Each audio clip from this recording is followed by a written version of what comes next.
Greetings, and welcome to The Thirsty Mage, the podcast where a group of friends play an RPG and decide if it was worth it. Our first spoiler-free review-style episode concerns the latest release on the 3DS, Atlus's The Alliance Alive. I am your host, David Lloyd, and tonight we have a wide range of opinions ready to go. Starting with the co-host of The Thirsty Mage, and the co-host of the Talk Nintendo podcast, Mr. Casey Gibson. It's a pleasure to be here tonight. Pleasure to have you as always. And what drink have you ordered from the Mage tonight? Well, nothing crazy as normal, but we've got a nice cup of Folgers coffee and a nice glass of water for afterwards. That going hard tonight. Also joining us, the owner of Nintendo World Report and the gatekeeper for all of our reviews, Mr. Neil Ronahan. None shall pass.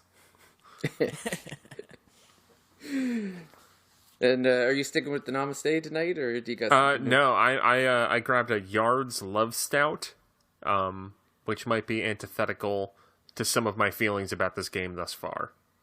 But it's a good beer. I recommend it. Yards. They're outside of Philly, I believe. I like they have it's a Ben Franklin themed Tavern Spruce beer that's very good. Very much recommend that. If I don't even know how far the reach is outside of the East Coast here, but they're a good brewery. That's good. No, a good stout will always cure what ails you. So. Mm-hmm. And rounding out our table, first-time patron at the Mage, and the Canadian representation of Radio Free Nintendo, Mr. Guillaume Viette. Hi. I might get kicked out of the pub by the pub owner because I'm just drinking, boring old water. I did have, the in-laws were visiting last week, and they left one can of Coors Light. And I drank I drank the Coors Light last night watching Thelma and Louise. I did not know I would be recording this, so it's not a very good beer, so it's probably just as well, Well, my friend once said, what's the difference between water and Coors Light really anyway? Moose piss. Moose piss is the difference.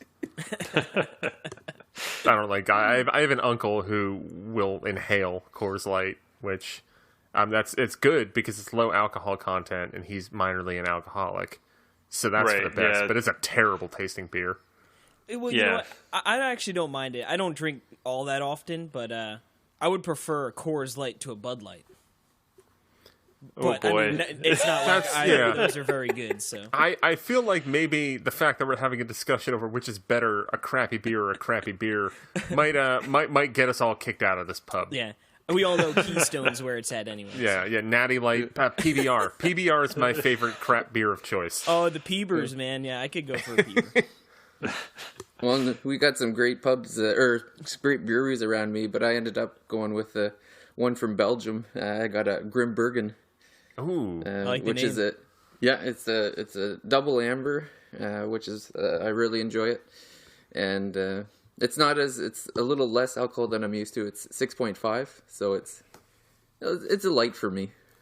It's no Coors Light. I mean, but I'm trying to think what this Yards is that I'm having because it might be potent, but I don't know. It doesn't say easily. I'll interject if I find it. But it's American, so 5.5. It's not that bad. Modest. That's good. Yeah. Alrighty. Well, enough beer talk. Let's get into what we're all here to talk about, which is the brand new RPG from Atlus that's releasing. Well, it depends on when you're listening. If you're listening on a Monday, it's going to release tomorrow. Otherwise, it released on March 27th, and that is The Alliance Alive. I'd argue that even if you're listening to this on Monday, it still releases on July 27th. July 27th? March 27th. One way or another, it's March 27th. I don't know what month it is. No, you've got the Octopath. I've got my future child on the brain. That's what I got. Yeah. My child, Octopath Traveler Ronahan. That's my kid's name. Due dates basically when Octopath comes out. So we know your kid's going to be a thirst. They're going to have one of those 8 names, I'm guessing. Yeah. You know what? It's a great name, honey. Well, at least they'll grow up, get the early stages, what looks to be a very good RPG. Get them started out right. Yep. Playing that with a newborn in my hands. I'm stoked. Cool. Well, before we get into our impressions of the Alliance Alive, maybe we'll just talk a little bit about the development team and what came before it, so that we can kind of have an idea of what we ended up with. So, this game, it comes from I don't really know how to pronounce it. Furyu. I suppose so. Yeah, that's as good a guess as any, I'm sure. And they did. I mean, if you're up on your 3DS RPGs, they very clearly also made The Legend of Legacy, which the graphical style between The Legend of Legacy and Alliance Alive is almost identical. And it's very much Alliance. The music is almost identical. Yeah, also. It's the same composer, and I adore the music in The Legend of Legacy and Alliance Alive. Very, very good music. But for people who might not be familiar with them, well, pretty much you need to know your 3DS RPGs. They also did Unchained Blades, which came out on the 3DS eShop a number of years ago. And they've primarily done a lot of stuff that hasn't really come over. There's a Beyblade game in their past. And going older in there. Lost Dimension on PS3. I remember that game. Yeah. A whole lot of Japanese games. But they haven't done that. Yeah, a lot of Japanese games, but they've done a lot of RPG work, and they made The Legend of Legacy with this developer Cattle Call, which seems to be like kind of a Japanese company that just assists with RPG development. Cattle Call also worked on, because we're recording this the day before you can't put points on your Wii shop anymore. Cattle Call developed Space Invaders Get Even, which was a WiiWare game. They also did, they apparently worked on the port of Dragon Quest IV on DS. So, like, they have a little bit of a pedigree working on RPGs in the past. And then Grezzo, who we know from working on the 3DS Zelda remakes, Triforce Heroes, and most recently, Ever Oasis, also helped with development on Alliance Alive and The Legend of Legacy. The director is Masataka Matsura. Why are you doing this to me, David? I don't know how to pronounce his names. I think it's a diphthong, like Matsura. Like you pronounce both. I left it to you because I promised Seren I would no longer pronounce a Japanese name for the rest of my life. So You do the short which you'll straw find out today. on Tuesday. But, I mean, he's a pedigree. He's got a background with working on Saga games. So does the artist Kyoji Koizumi. And he worked on Ever Oasis. I think Koizumi might be an employee of Grezzo, but I'm not 100% sure on that.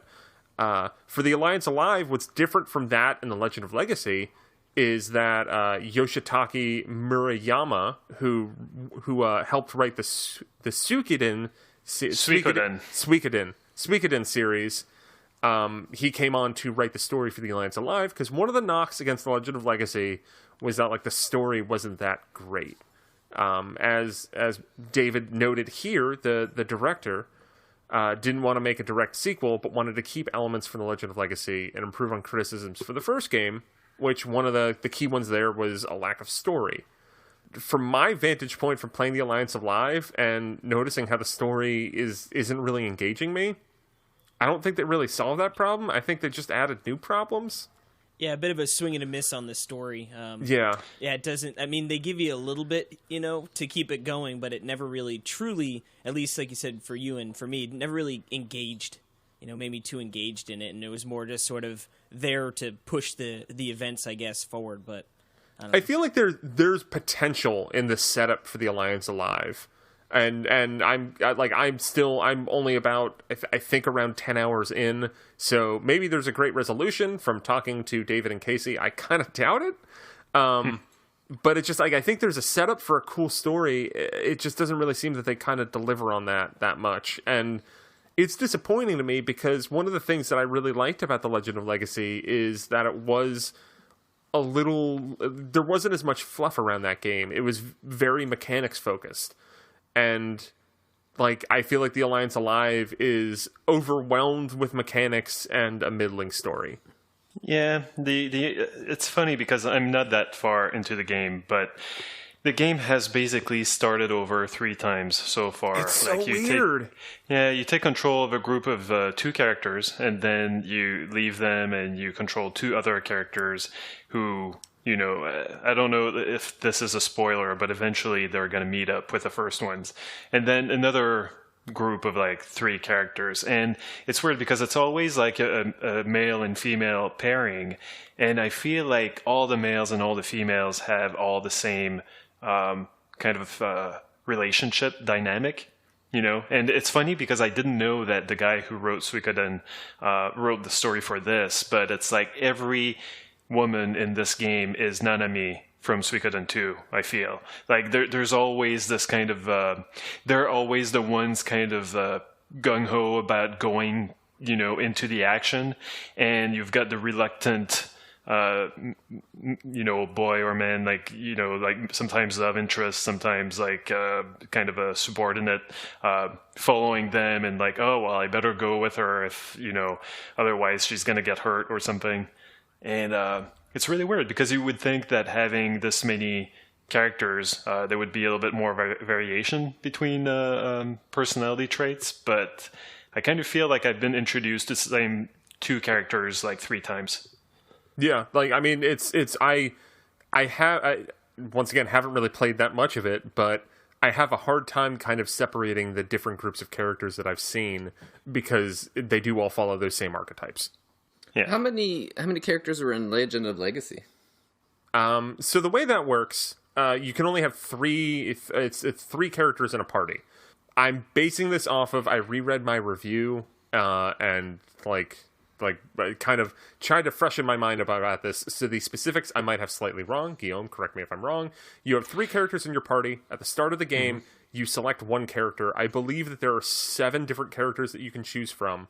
You select that one character, then you are given 2 other characters in your party randomly. However, if you want to change those characters out, the other characters kind of appear, I think, randomly in the starter town, and you can shift them around. So, like, I think there's a frog character in The Legend of Legacy that was not the character that I picked initially, but I wanted him to be in my party. So I switched it around so the frog guy was in my party. Yeah, it's been too long. I don't remember the specifics, but yeah, like 3 party character maximum. And yeah, you do see the other characters that you didn't pick in town. I did not remember that you could swap, the people in your party, but maybe that's just because I refused to do it. Yeah, because you invest so much time. Like, I did it very early on, and even then I had to kind of grind to get the frog guy up to the rest of my party. It's funny to hear that because there's in this one in Alliance Alive there's 9. Well, there's at least 9 that you'll end up with. And I was reading an interview with the director, and they had specifically made the choice to not promote anyone as the main character in the hopes that you would find your favorite and then just kind of lean on them, be invested in them. So it's kind of funny that in Legend of Legacy that you'd literally choose your main character. Yeah, like, it's tough because I like a lot of what they've done with these 2 games, but I just don't feel it comes together in a way that I think works. But, yeah. Yeah, for me, sort of doubling back to the story and how it was sort of lackadaisical is just, for me, one of the aspects I thought was most interesting is this aspect of different guilds around the world, and sort of the whole point is to gain an alliance to sort of go on and do anything. I don't, again, get into too many spoilers, but I thought that idea of going and finding these different guilds and sort of uniting them together was sort of an interesting aspect, and then it sort of just seems like they never really run with it as much as I'd hoped they would have, And I think that was sort of a missed opportunity, especially with how the story is also sort of just there. Like, that could have helped boost up that story a little bit, and to me it just seemed like they sort of just swung and missed a little bit. Yeah, I don't know. Like, they do.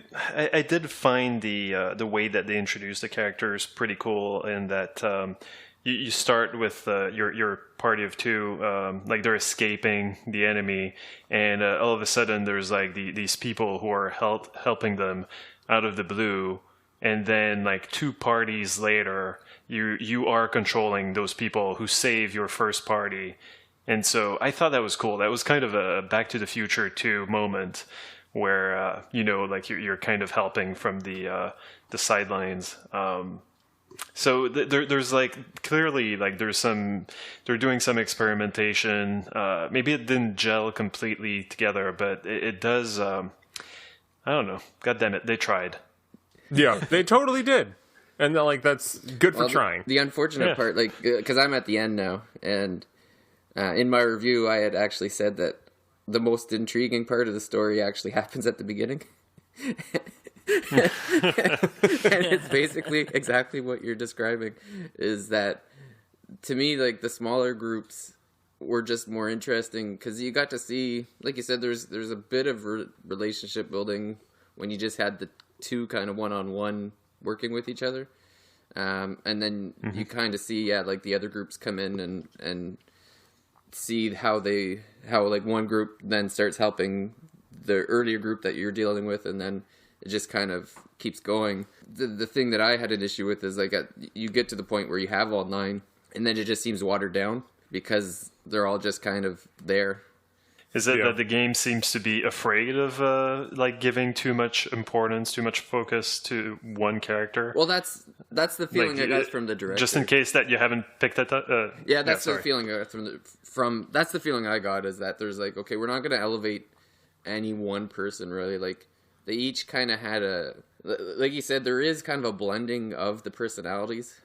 Like there's, I had to hold in my laughing when you were describing the Sudoku, like the way that the women are like, let's go, and the guys are like, oh, I don't know, because that don't change as you get.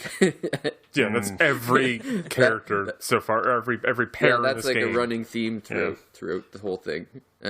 So it's ladies get stuff done. The ladies want to do shit, and the dudes are like, I don't know, and then they just begrudgingly. Well, I guess this is what we're doing.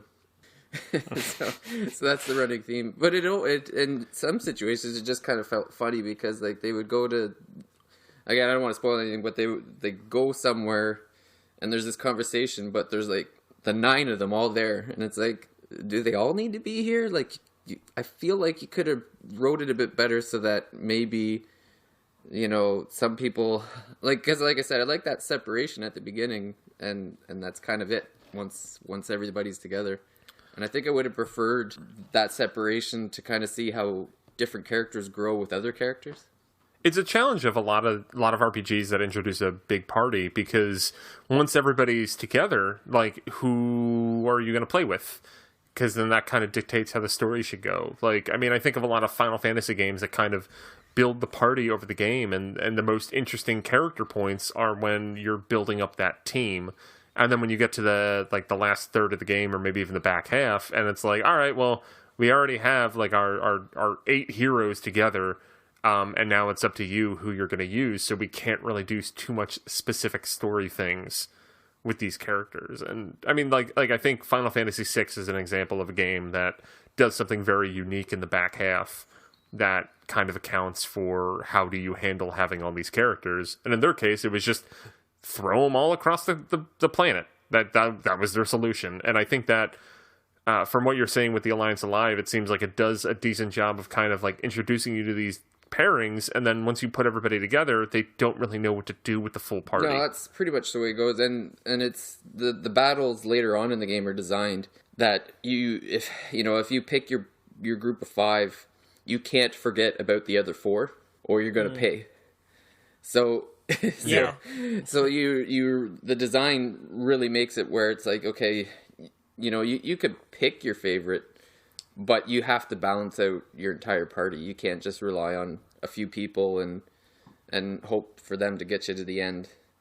So you really got to create that balance, and it gives you so you are playing with everybody, which I mean is good, because they all have different skills or different strengths that they kind of. I would say the game they kind of gear you towards like, okay, this person starts off with this ability, so maybe you should just stick with that. Yeah, I feel like certain characters definitely fell into certain roles as you sort of progressed. And I mean, I think it should also be noted how the game doesn't really do much to tell you a lot of things. And I would say the fact that, like how you mentioned, you're sort of constantly want to have new members, rotating in so they're leveling up and staying, strong. But the game doesn't really tell you that. And luckily, you had jumped out ahead of me in the game and sort of gave me that forewarning to make sure to level up people because, I don't know about you guys, but generally when I play an RPG, I sort of get into okay, these are the 3, 4, 5 people I'm using in my party, and just sort of roll with it, have them get strong, all that. And it's easy to sort of forget about that backup party. And if I had not had that warning, man, I still got beaten up pretty good, even with leveling up everyone. And I could only imagine if I didn't have that warning. Now, Casey, you're saying leveling up a lot. And, of course, this is an RPG tavern, and that's the kind of language we're used to. But it's important to say tell people that there's no leveling up per se in this game, right? Saga. Yes, it's very much kind of inspired by the Saga games or the Final Fantasy Legend games if you grew up like me playing RPGs on the original Game Boy. And so instead of gaining experience points and kind of leveling up linearly like that, I suppose, I guess your actions more or less dictate how your character is growing, and the kind of the upgrades that your character gets seem or kind of obscured for you. Like sometimes I get more SP, more skill points to pull off kind of more advanced moves and spells, and I don't know exactly. Like I didn't use any SP. And for some reason, I still gain, skill points. And so it's unclear, like the systems are obscured from you, and it makes it hard to figure out exactly how you're supposed to behave in battles, in order to build up your party. The only kind of constant that seems to in this game seems to be that if you keep using a certain weapon or if you keep punching with your bare fists, you're going to get more skills with the sword or your kind of hand-to-hand combat. But that's the only kind of constant that I've noticed. Yeah, I was going to say, I would just usually, get into an area and start grinding and, sort of just hoping that things would go up, especially HP later on, where we get to a certain point and the enemies just sort of do crazy damage in this one spot. So it was just sort of hoping that my my character's HP would go up. And I thought that was sort of clever. I like the idea of using different skills and then awakening further skills. And it would just be sort of random. I guess there are talents, or they might be arts, that you can sort of use your points you gain to make that happen more often. But as far as the actual individual stats, I didn't see any sort of pattern or, any way I recognized to get a specific skill sort of upgraded. I don't know if David or Neil saw a pattern or something. Some of it depends on what row you're in. So, like, how there's kind of, what is it? There's, like, the defense row, the attack row, and the support speed flash row. healing. No, let's not get confused here. There are rows, the front, middle, and back row. And there are, what do they call them? Stances? Formations. Yeah. Yes. Yeah. No, there are lines and there are positions. So positions are attack, guard, and support. And line is front, middle, and rear. And so the line affects the relative damage, whatever that means. And the position, attack, guard, support. So, it's very complicated. And also there's kind of a little bit of a enemy placement dictates who you can hit with certain attacks, because most attacks you can just aim at one enemy, but some attacks have a wider area where you can. But there's like splash damage. Yeah, there's splash damage, and depending on which enemy you aimed at, you're going to hit fewer or more enemies. Well, and it's the same with the attack damage too. Like it's funny. There's when you're attacking, you can open a menu that will actually show you where it's like, okay, well, if you're attacking the enemies in the first row, you hit them for 100% of the damage. But if you're trying to attack the ones in the second row, it's going to drop to like 80% of the damage. And then when you attack in the third row, it goes to like 60%. Like there's a, depending on where the enemies are, like you said, how much you actually hit them dictates like the actual damage. And I don't think I even found that window that you're talking about where it actually tells you. You know when you I stumbled upon how you it. learned that when you lose 50 battles in a row, and you just want anything, any kind of hint, any kind of clue that just like get me past this damn freaking battle. Right. I was going to say, did either, in Legend of Legacy, was there a problem with the game sort of hand-holding or tutorializing, too much? Because it seems like this game, they, don't tell you anything. No, it was there mostly wasn't. the same.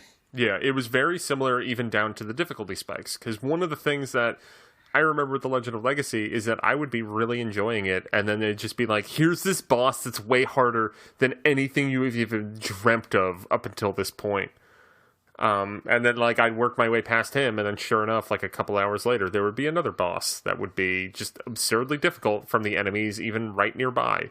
Yeah, and the Legend of Legacy had weird stuff that's not in this game, such as if you used magic of a certain element, it would change the dominant element in the battlefield and give you some advantages, or give the enemy some advantages.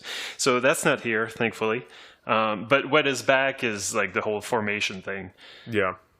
I think that 5 characters might be too many for this battle system. Well, the Legend of Legacy had those formations, but you started out with very few of them, and you needed to unlock new ones. Yeah. In this game, I'm not sure if I'm ever going to unlock more. I seem to only have 5 formations, and it's very limited what I can do with them. You'll get to a point where you get to make your own. Literally, okay. I'm looking forward to that.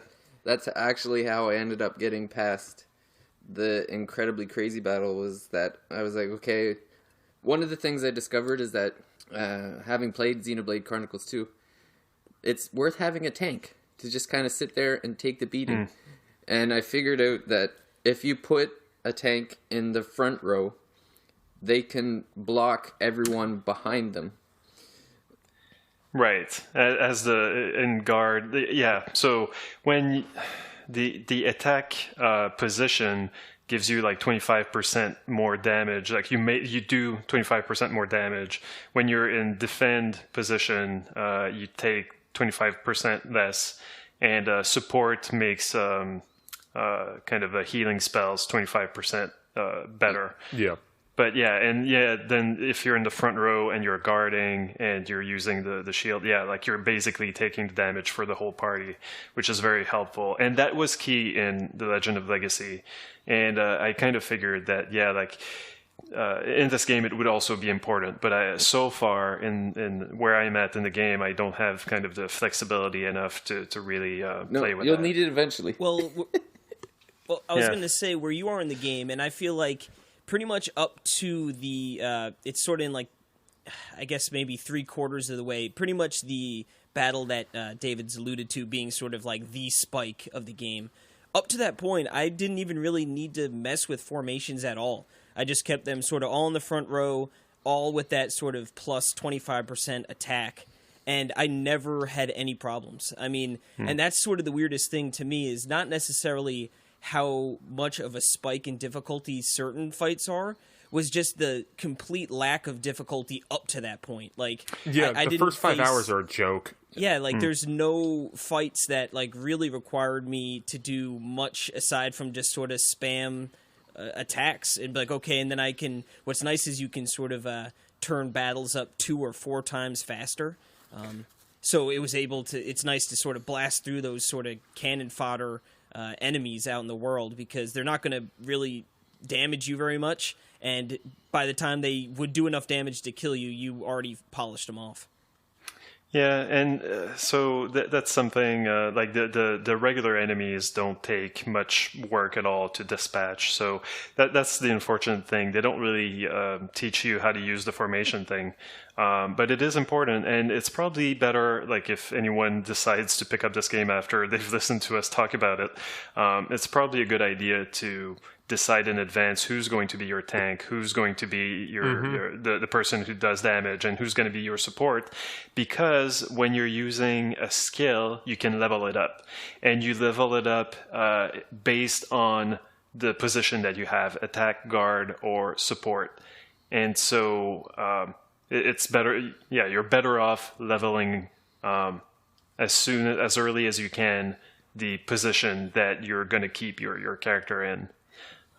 Because, like if you, if like UKC, like everyone just puts their 3 or 5 characters on the front line in attack mode, you're just going to be leveling up the attack position. And so it's probably going to make it harder down the line to try and kind of reassign someone to a support or a guarding role. Yeah, it's definitely good advice, because the other, like you said, the way I ended up getting past this battle is I ended up grinding, going back to an old save and grinding, and I did exactly that, where after being beat up so much, I kind of knew, okay, well, these are the hurdles I got to get into. I obviously need a tank, and so I set the one character in to the front line, gave him a shield, and just let him awaken the abilities, because you basically you use whatever you're using is the only thing you're awakening. So if you're using a shield, the only new skills that will awaken are shield skills. So it really, like, the design of the battle mechanics really, like, the earlier you can kind of decide on, okay, this character's speciality is swords and attacking. This guy is shields and being a tank. Like, you're just better off, because you're going to awaken the higher end skills, as you get through the game. And it's the same with the points too, because I found that the talent points that you get at the end of a battle were kind of sparse. Like, if you think that you're gonna, it's so low. Like you can't be like, oh well, I really like Gael, and they're like, oh, I want him to have like a bow and arrow and a sword, and it's like, and then you get into the talent points, and there's only enough really, like, pick one, because if you try to spread it out, like, you're toast. Like, it's not gonna work. Yeah, it's funny because it's going to take you maybe, like, for the lower upgrades, it takes you 1,500 points, and you get maybe 8 per battle, so that's a whole lot of battles. And it's funny because you can chain together battles. Like, you can see the enemies on the map, and they can follow you around if you try to escape them. And if you get into a battle with another enemy in proximity with the one that was chasing you, you're going to basically have 2 battles in a row.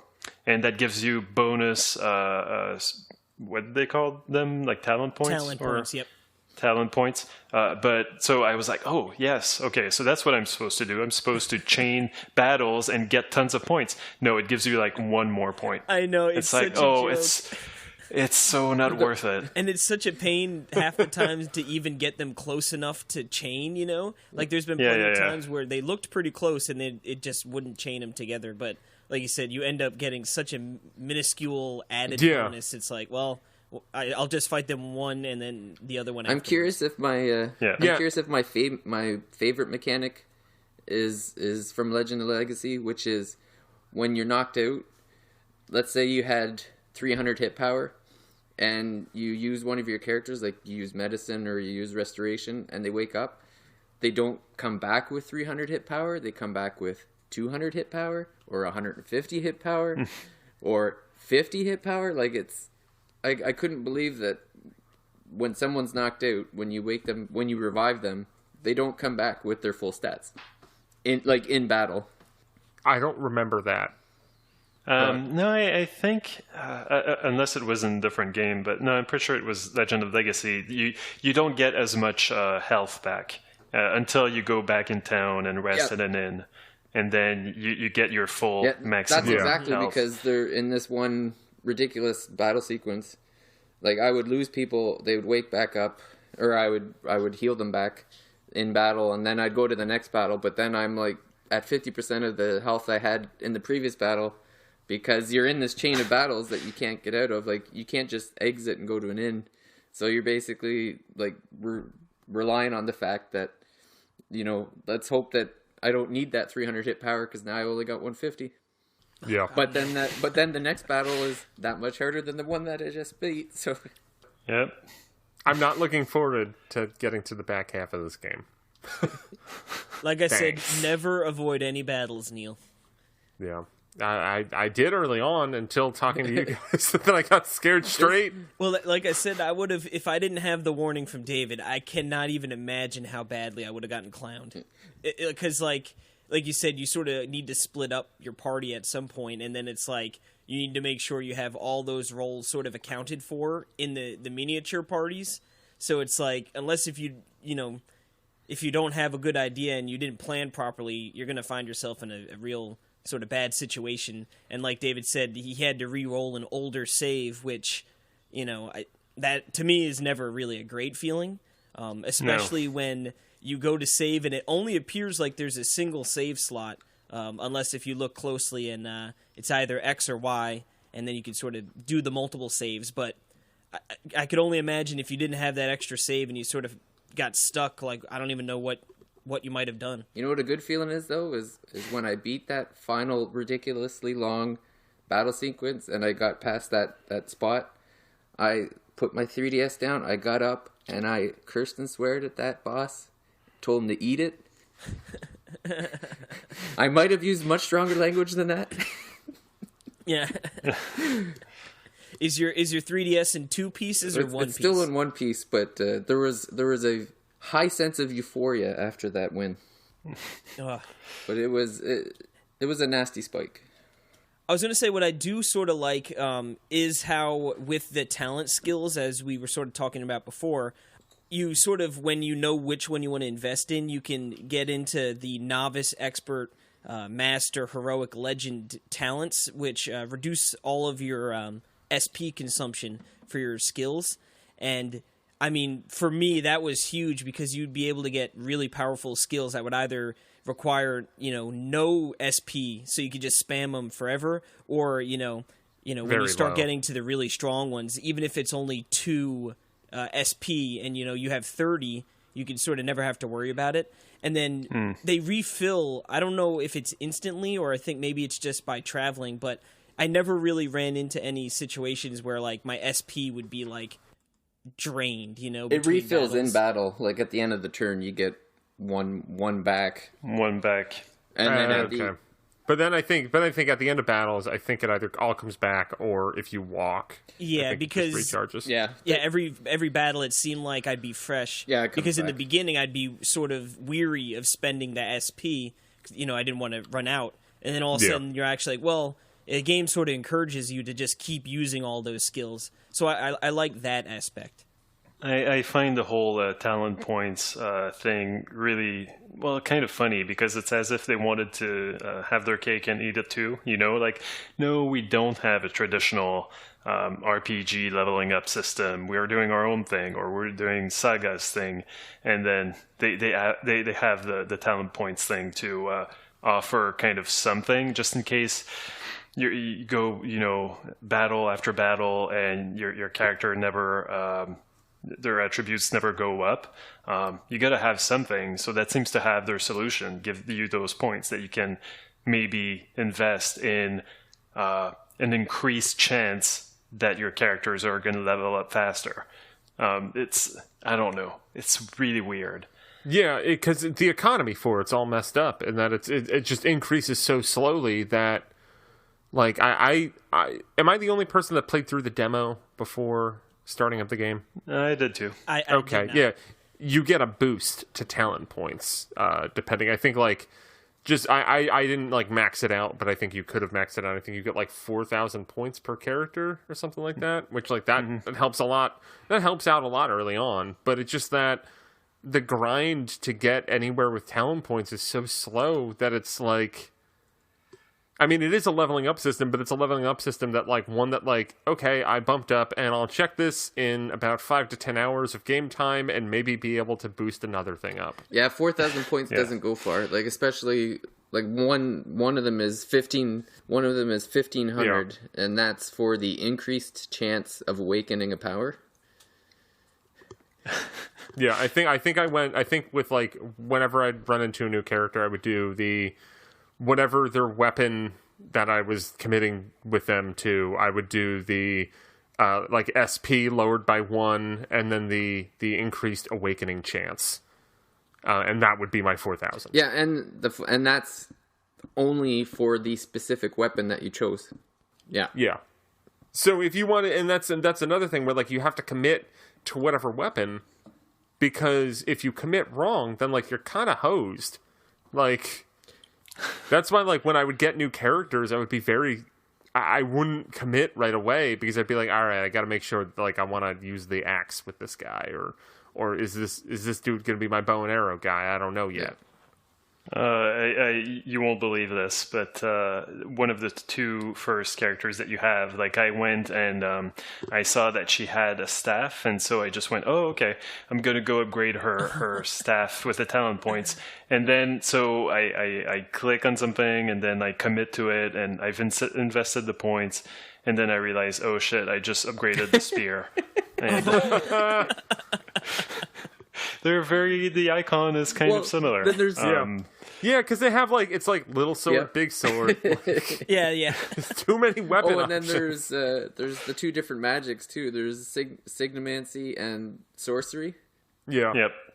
Oh God. I mean, well, It's like it's not a bad game. It just has so many weird decisions, and I don't think it comes together all that well. Like, I will have a lot more to say about this. I'm reviewing it for Nintendo Force for the next issue, but thanks to print deadlines, I have, like, another 2 weeks to play it. So I'll be playing a lot of it in the next week and a half or so I can write the review before PAX East. But, like, it's not terrible. It's weird, and For me, it was like, whenever I was playing it, I never really truly had a bad time. I mean, that difficulty spike was annoying, but for the most part, when I'd play it, I found myself enjoying it.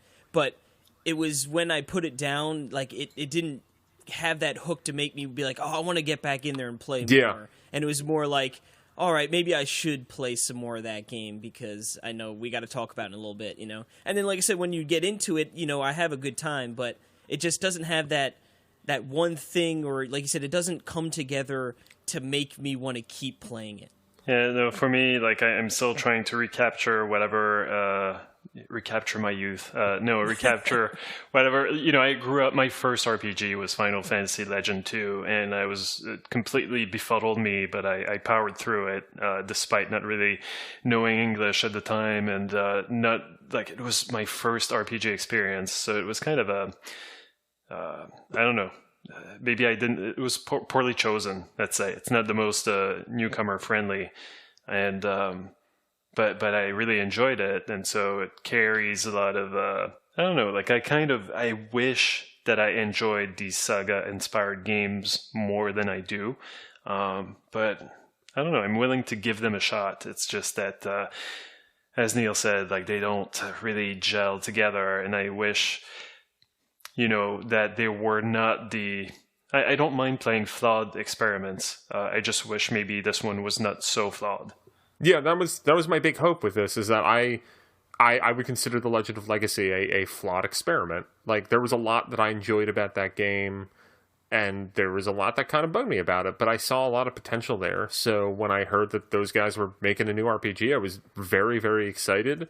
And I heard this one was better. Yeah, but this just seems like a horse of a different color. But it's like, it has a lot of the same issues, just in a slightly different presentation, and they make more risks, take more experiments and everything, and it just doesn't solve a lot of what bugged me about The Legend of Legacy, and that's a bummer. Yeah, I was kind of back and forth on what I thought of it. Like, I think you really need to be, I don't know if you need to be a seasoned RPG player, or just Like you definitely need to enjoy grinding, because there's going to be lots of grinding, and you need to really enjoy the complexity of battle systems, because after you've gotten dummied a few times, you're going to start looking into the weeds. You're going to be getting into the deep mechanics. So I mean, if those are the things you like, then I think you'd enjoy the game. But nothing blew me away. Like, I was kind of like Casey, where it's like, yeah, I'm playing, it's fun, but there's not that pull of, well, just, maybe 10 more minutes. Like, when it was time to put it down, I'm like, yeah, I'm all right, I'll get back to it tomorrow. Like, there wasn't that real draw. But, I mean, if you like Legend of Legacy, if you enjoyed that game, I think there's enough here that if that's what you enjoy, you're probably going to enjoy Alliance Alive. But if you're kind of more of a casual RPG, you might get frustrated pretty quickly. Yeah. It's a weird game. Yep. It's an acquired taste. Yeah, that's a good way to put it, really, is acquired taste. But, yeah. And yeah. There's just so many little things where it's like the guild building I was excited about, but then I just thought it was underdeveloped. I think that's another theme, is that there's a lot of things that I just felt like, yeah, you're on the right track, but why couldn't you have gone a little, forget about a couple other things and then just focus on these things? Because these are the ones I like. Yeah, like I said, the guild building, or like the whole aspect of, all right, we all need to sort of branch and come together and to overcome, what needs to be done. And I sort of like that. But like you said, it never really developed. It was sort of like, oh, okay, like you just went and did something real quick, and then that was sort of, oh, all right, move on to this other thing. And it was like, I wish they sort of did more with that, because that, like you said, that was, to me, the interesting part was like, okay, we're going to sort of come together. Like you said, the story doesn't really give you one main protagonist. It's like, all right, it is a group effort. Let's do this. And then, like you said, once you get the group together, then it's sort of like, all right, well, all right, there's no more really story bits really, driving that whole aspect. And just, like you said, that's what's frustrating. There are good things in this game, and it just didn't all come together as I'm sure they would have hoped. What a bummer. I feel bad, especially with you and Neil on the relatively early side of things, to be putting such a damper. But yeah, well, I don't know. Maybe I'll switch from this to playing Romancing Saga 2 on the Switch. And I still want to give this type of game a shot, but maybe the Alliance Alive is not the one that I should keep playing. Yeah, David and I jumped over to Ni no Kuni 2, so already enjoying that. Chrono Trigger is on the agenda, right? Right? Yeah, that's nice and soon too. Like I got Chrono Trigger on the go, Ni no Kuni 2, and Earthlock. Those are You're a madman. Yeah. I need that third arm still, but I'm balancing the three pretty okay so far. Until I've realized I need to write notes, because what I was remembering from one game, I'm like, oh yeah, that was nope, that was the other game. Nope, wait, that was the other game. I did that. And what I like the most about the Alliance Alive is the Ghibli inspired visuals. Wait a minute. Yeah. Wrong game. Yeah, there was Ni no Kuni 2 would be better if there was voice acting. Yeah. Wait. Yeah, crap. Well, I guess at the end of the day, we're all kind of like, maybe you like it. Lukewarm, I guess would probably be the best way to put it. My enjoyment was on was going up recently, as I kind of did some of the Back to the Future tooth stuff that I described earlier. But yeah, we'll see. If I hit a wall and it just becomes completely unenjoyable, I might just put it aside. I feel like we sapped all of Guillaume's enthusiasm for the rest of this game. Well, we'll see. No, I knew there was a risk, of that happening. That's the thing with RPGs, right? They're so freaking long that you're kind of bound to hit a point where it's just not as good as the rest of the game. Yeah, I think the way I would summarize it is like, if you know what you're getting into, then don't cancel your pre-order. But if Right. if you kind of have no idea what this is, but you kind of like RPGs, this might not be the right fit. Yeah, there might be better options. Maybe wait for Shin Megami Tensei. Strange what's Journey. it called? Strange Journey. Yeah. Deep Strange Journey or whatever it's. I think that's I forget what the English name is. Well, that's the other problem too. Is like for me. So in January I played Xenoblade Chronicles 2. In February I played Radiant Historia. At the end of February I finished off the last quarter of Persona 5, and then it was this. So it had a hard act to follow. A couple hard acts. Yeah. Well, does anybody have any final? I think we said it all. Well, so I guess I'll say if you were considering purchasing it, hopefully our review has helped somewhat make up your mind one way or another. Mm-hmm. Guillaume and I are lucky we have the luxury of not finishing this one. Yeah. If you so choose. So be sure to subscribe to The Thirsty Mage. We're on iTunes, Google Play, and Stitcher. So any of the three. That way you can get this great RPG content straight to your device. So the way that we're doing it right now is that we're still on... So NWR Connectivity is getting the main Thirsty Mage. And then we have a second actual Thirsty Mage podcast as well. That will get like the weekly stuff like reviews, looks at developers, like a lot of little things that you might enjoy.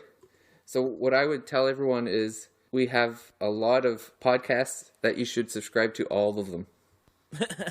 Of course. Yeah. Yes. So Radio Free Nintendo, Talk Nintendo, Connectivity, and The Thirsty Mage. Make sure all 4 are subscribed. And Cube Fight might come back this year, so subscribe to that too. Yes. And they all come together at NintendoWorldReport.com, so go there too. Yeah. Perfect. So I want to thank Casey, Neil, and Guillaume for joining me tonight. Thank you for having me. It's always a pleasure to come talk some RPG goodness with some good people.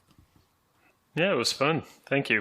No, thank you for coming, and this will be released Monday, kind of a little bonus, and then Tuesday is a very, very long discussion with James Jones and Seren McNulty about Persona 5 and the Persona series in general. That's probably a doozy. Yeah, I can only imagine you'll need to be connected to Wi-Fi to download that one. I do know, I know that Seren considers Persona 5 to be the best RPG ever made. I think it's her favorite game. So I feel so bad for not finishing that game.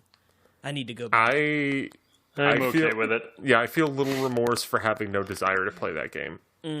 Anyway, we're not. There's a reason why we were not invited on that podcast. There's also a reason Casey bowed out. Yeah, I was like, you know what? I can't go beat that game. Yeah. And I think Donald dodged a bullet because initially it was going to be Donald and Seren. And then at the last minute, the nor'easter on the east knocked out Donald's power.